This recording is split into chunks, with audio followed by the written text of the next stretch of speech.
What would you do if one morning strangers came to your home and told you they were taking your child away, not to a relative's house, not to a school nearby, but to a place you had never seen, hundreds of miles away, where you were not allowed to visit, where you might never see them again? Imagine holding your son or daughter, trying to reassure them. As soldiers, missionaries, or government agents pried them from your arms. You would plead, you would resist, you might even fight, but it would not matter. Your voice had no power against the authority of the state. Your child would leave, often in tears, carried away on horseback, or in wagons, or later on trains. The next time you saw them, if you saw them at all, they might not even remember your language. Their long hair would be gone, their names would be gone, their laughter, once free, would be shadowed by fear. This is not a tale of fiction or exaggeration. This was the experience of tens of thousands of Native families across the United States during what is known as the boarding school era. It lasted for nearly a century. Its motto was chillingly simple: kill the Indian, save the man. What did this phrase really mean? Why did America believe its survival required the erasure of entire cultures, starting with children? And how do the echoes of this era still shape Native communities today? That is the story we uncover tonight. The late 19th century United States was a nation flush with victory, expansion, and ambition. The Civil War was over. The transcontinental railroad stretched across the continent, and the federal government had forced Native nations onto reservations through war, treaties, and removals. In the eyes of most Americans, the Indian problem was one of the last obstacles to a fully settled, civilized nation. To understand what came next, we have to step into the mindset of the policymakers of that era. Many of them believed openly in white supremacy. They spoke of progress, of destiny, of America's divine right to expand. Native people in this worldview were cast as a vanishing race, destined to fade away. But they were not fading fast enough. The alternative to outright extermination was assimilation. The idea was that Native people could be remade into Americans, but only if they abandoned their old ways. This line of thinking did not come out of nowhere. It had roots in earlier missionary efforts, where priests and ministers had tried to convert Native children by separating them from their traditions. It also drew from the military mindset. One man in particular, Richard Henry Pratt, crystallized the idea into policy. Pratt had served in the army and had overseen Native prisoners of war at Fort Marion in Florida. There, he forced prisoners to cut their hair, wear military uniforms, learn English, and practice Christianity. He considered it a success. He claimed that the only way to deal with Native people was not to kill them physically, but to kill what he called their Indianness. His words were blunt: kill the Indian in him and save the man. In 1879, Pratt established the Carlisle Indian Industrial School in Pennsylvania, the first government-run off-reservation boarding school. Carlisle became the model for hundreds more.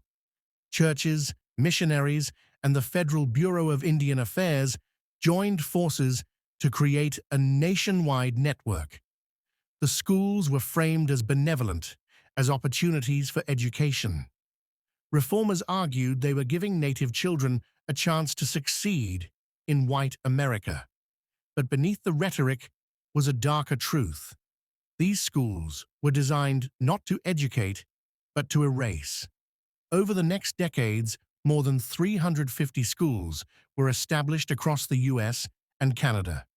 Their reach was vast, their impact devastating, and it all began with a belief that by taking children, you could break the future of a people.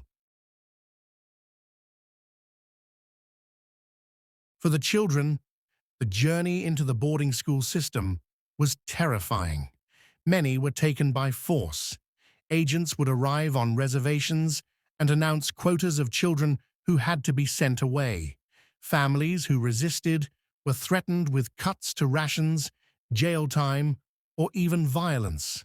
Some parents hid their children in the woods or sent them to relatives in secret, but often they were found. Imagine being 8 years old, clutching your mother's hand as strangers dragged you to a waiting wagon. Imagine crying until you lost your voice, watching the only world you knew vanish as the wheels turned away from home. The journey could last days, even weeks. Children traveled by train, sitting in silence, frightened, unable to understand where they were going. When they arrived, the process of transformation began immediately. They were taken into rooms where their traditional clothing was stripped away. The garments, often hand-sewn by mothers or decorated with cultural symbols, were burned or discarded. Their long hair was cut, sometimes hacked off crudely, a devastating blow since hair held spiritual significance in many native cultures. For the Lakota, hair was a symbol of strength and spirit. For the Navajo, it was tied in traditional knots that connected past and future.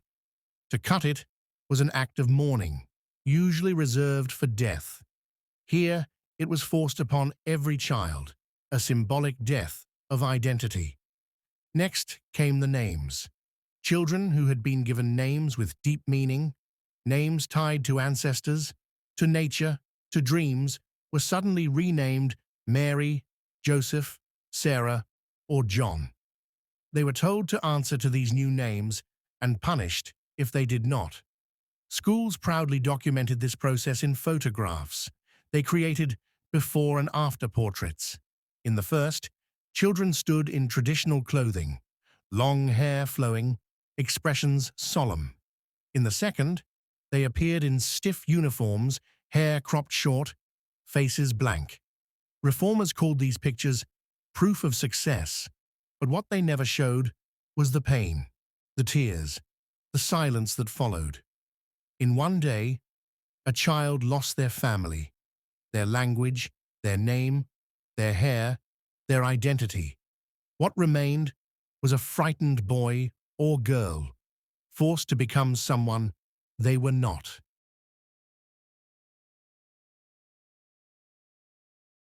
Life inside the schools was a world of strict discipline, fear, and control. The day began before sunrise, when bells rang and children were ordered into lines. They marched in formation to breakfast, where food was often meager, bland, or spoiled. The meals bore no resemblance to the foods they knew at home: corn, venison, wild rice, berries.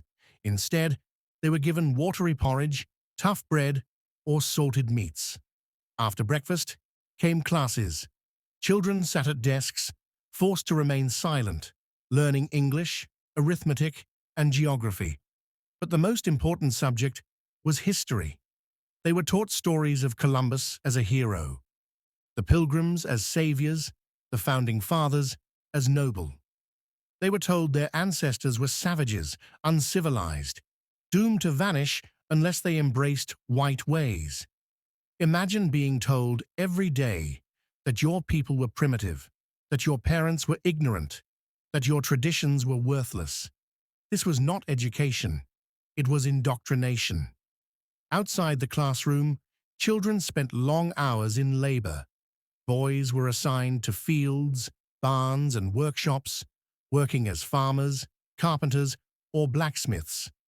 Girls were assigned to laundry rooms, kitchens, and sewing rooms, training for roles as domestic servants.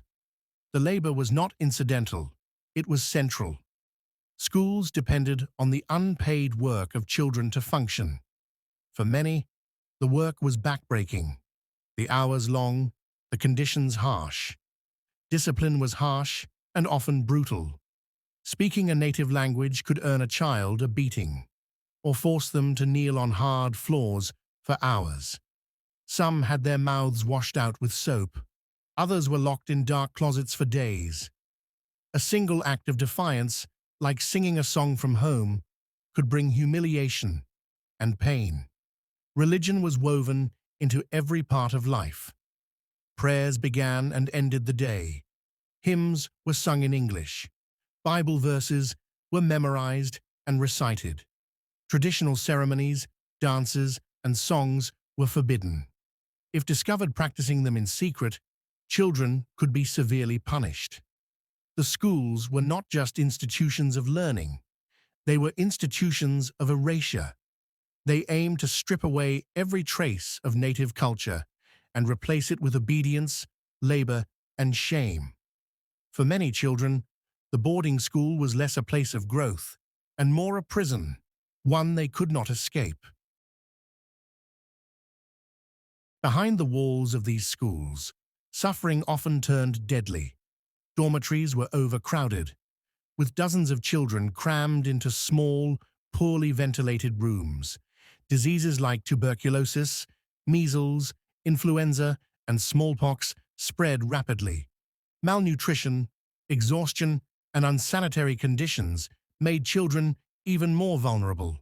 Many never survived. At Carlisle alone, nearly 200 children died. Across the system, thousands of graves remain, some unmarked, some forgotten. Parents were often never told their child had died. Letters went unanswered.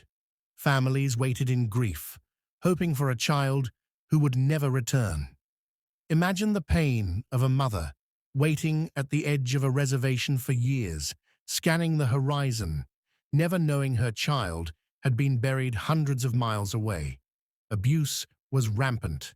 Survivors tell stories of beatings with belts, whips, or sticks. Some were locked in closets without food. Others were forced to endure freezing conditions as punishment. Sexual abuse was tragically widespread, though rarely spoken of at the time. Many survivors carried that pain in silence for the rest of their lives. For some children, the trauma was too much. They ran away, braving forests, rivers, and snow to try to reach their homes. Many were caught, dragged back, and punished. Some disappeared altogether, their stories lost to history. The schools called themselves places of discipline and learning. But for countless children, they were places of pain, cruelty, and death. Their legacy is not of education, but of broken lives and unmarked graves.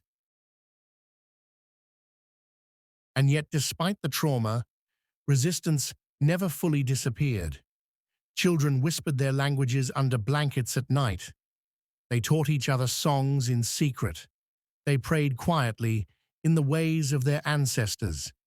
These acts were small, but they were acts of defiance. They were sparks of survival in a place designed to extinguish identity. Some children escaped altogether. They slipped into the night, walked for days or weeks, and returned to their families. Their stories became legends in their communities, proof that the schools could not fully control them. Families resisted too.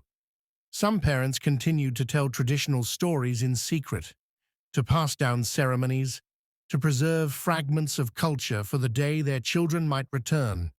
Elders held knowledge like seeds, waiting for the chance to plant them again. Even within the schools, some children found ways to adapt without surrendering entirely. They learned the lessons demanded of them, but held their identity close, hidden in memory. Later, when they grew older, they taught their own children what they had nearly lost. This resistance mattered. It meant that when the boarding school era finally ended, cultures still lived. Languages survived, though many weakened. Ceremonies continued, though often underground. The schools had tried to erase entire peoples, but they failed. The resilience of native children, families, and communities was stronger than the policies of erasure. Though the peak of the boarding school era ended in the 1930s, many schools continued into the late 20th century. Some operated into the 1970s and even the 1980s. That means this history is not distant. It is living memory. Survivors are alive today. They tell stories of beatings, loneliness, and fear. They describe the silence of nights spent longing for home. They speak of punishments that left physical and emotional scars. But the trauma did not end with them. It spread to their children and grandchildren. Families fractured by separation struggled to heal. Languages nearly destroyed left younger generations unable to speak to their elders. Traditions broken by force became difficult to pass on. Pain lingered in silence, in alcoholism, in cycles of abuse, born of earlier trauma. This is intergenerational trauma, the way suffering passes through time, shaping descendants long after the original wound. But there is also resilience. Across Native America today, communities are reclaiming what was nearly lost. Language revitalization programs teach children words their grandparents were once beaten for speaking. Ceremonies once outlawed are now practiced openly. Survivors share their stories, painful though they are, so the truth will not be forgotten. Healing is not easy. It takes generations, but it has begun. The scars are deep, but the strength of survival is deeper still. Kill the Indian, save the man. Those words defined an era of policy that sought to erase whole cultures by remaking children. It meant taking boys and girls from their families, stripping away their identities, and forcing them into molds they did not choose. It meant thousands of children lost, families broken, generations scarred. Yet it also revealed something powerful. Culture and identity are not so easily destroyed. Despite the trauma, Native peoples endured. They carried memories, songs, stories, and fragments of language through the darkest times. They passed them on in whispers, in secret, in resistance. And today, those fragments are alive again. As graves are uncovered at former school sites, as survivors speak their truths, and as communities demand accountability, the reckoning has begun. The United States can no longer pretend this is a forgotten footnote. It is a central chapter of our history. The question is whether we will face it honestly. Will we acknowledge the pain? Will we honor the resilience? Will we listen to the survivors and their descendants? History is not just what we remember. It is also what we choose to forget. The boarding school era was an attempt to bury cultures, but those cultures live. They survived, they resisted, and they continue to thrive. And in remembering, we honor both the children who never came home and the strength of those who did.